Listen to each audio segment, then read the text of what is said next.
Being a single woman in LA can be awesome. The nightlife, the beach, the shopping, the fun. But somehow, all of that seems to change when you're middle-aged. My name is Fran, Argentina-born, single, and yep, middle-aged. My midlife crisis hit me hard, so I decided to fight back by embarking on a quest.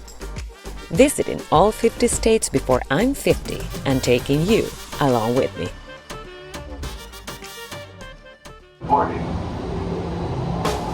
Okay, world, here we go. Planes, trains, and automobiles, buckle up, because this is going to be one heck of a ride.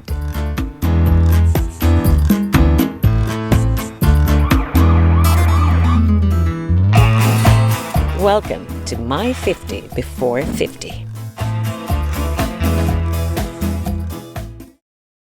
Warning, I have an accent. Sometimes it may be hard to understand what I'm saying. Occasional grammatical mistakes may be heard or read. Viewer discretion is advised. It was time to kick off my quest. But first things first, I bought a map of the states, one where I could check off every state as I visited them. Framed it and started with the earlier 17. The 17 states I had already been to prior to this project, so I had 33 more to visit to check off all 50. And then I was ready to go. We were heading East Coast to start a road trip through 7 different states, starting with Pennsylvania. The following morning, the adventure officially began. And so it begins. First rental car over there, that's us.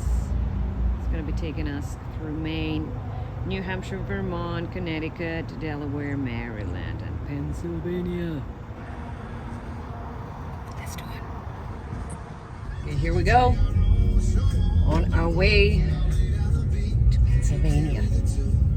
State number 1 that we're crossing. Good morning, everyone. But let me be honest, being this the kickoff, I was not really sure of what I was doing. I set up the camera in the car and started recording. Philadelphia would be our first stop. One thing I quickly learned is that I would enjoy the road just as much as the destination, and that my silly reflections and observations along the road would never end. You've been warned. You guys just saw there's a truck with balls. I hope you can see that. That is a truck with balls. Do you see the balls? Golden balls hanging. What is that? Okay, whatever. I just saw a deer.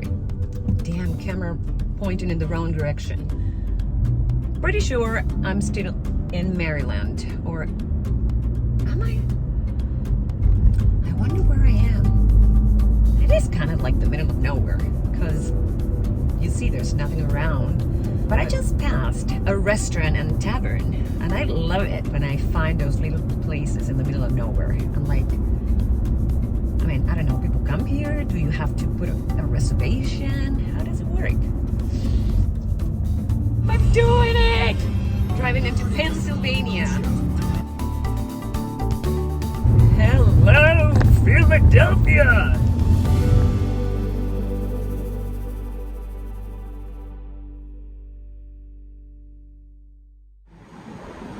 While in Philly, it's impossible to dodge history, so I decided to dive right into it.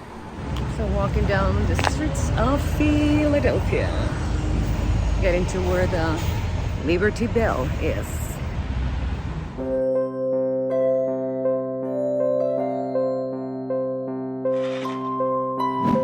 Proclaim liberty throughout all the land and to all the inhabitants thereof. This message, inscribed onto the bell, was embraced by abolitionists after the Revolutionary War, and in 1835 the name Liberty Bell was coined, now a symbol of freedom all across the land. Pretty cool. As for that famous crack, it started quite small. To repair it, they widened it to stop it from expanding, so what you see here is actually the repair job, not the original crack.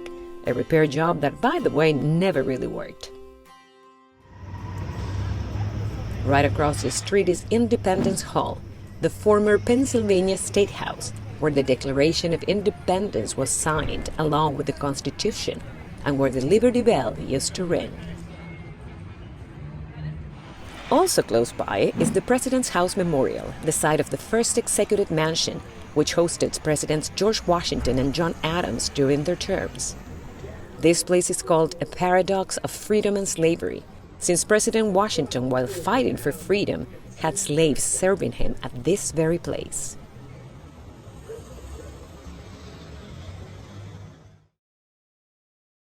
Okay, let's take a break in between history lessons and head to downtown.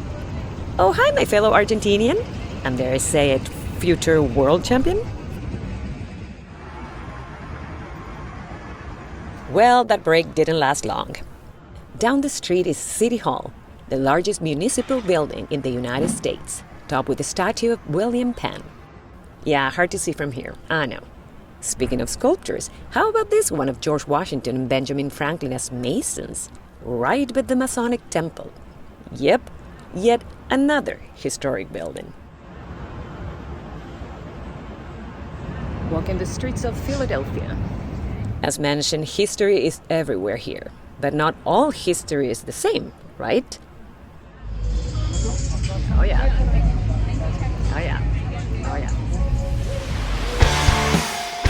While in Philly, you have to check out the Rocky Steps, which are actually the steps of the Philadelphia Museum of Art. Yet most people come here because of that unpretentious movie from the 70s, which became a symbol of perseverance. How freaking cool is that? Yeah, we had to. Beautiful Philly, beautiful sunset. A lot of people running up the stairs. Ain't gonna be my case, but hey, here they are. So up we go. By the way, I'm not playing that song due to copyright issues, but I know it's playing in each of your heads, so all good anyway, right? Now let's enjoy this sunset. Not bad. And yeah, everybody wants to take the picture with that iconic pose, of course. Everybody does that, right? Yes, everybody does it. Yes, everybody does that.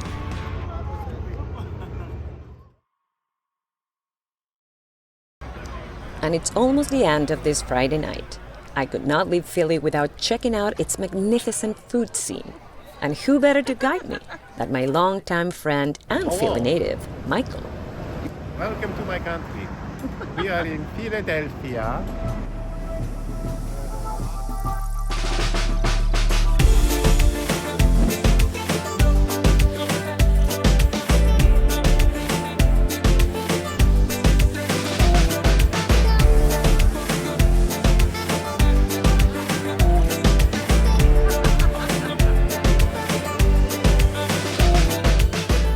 This quick visit to Philly was fantastic.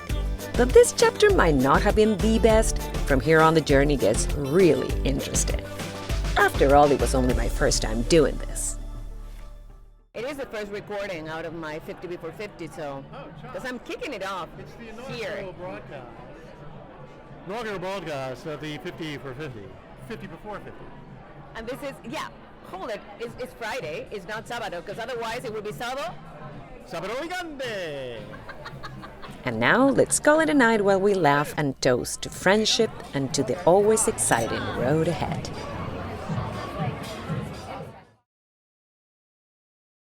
And then it was a new dawn. Care to join me again?